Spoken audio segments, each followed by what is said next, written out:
How to operate the washing machine. First, make sure that the washing machine switch is on.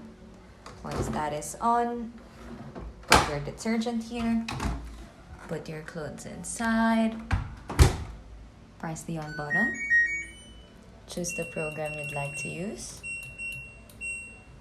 and then press the start button.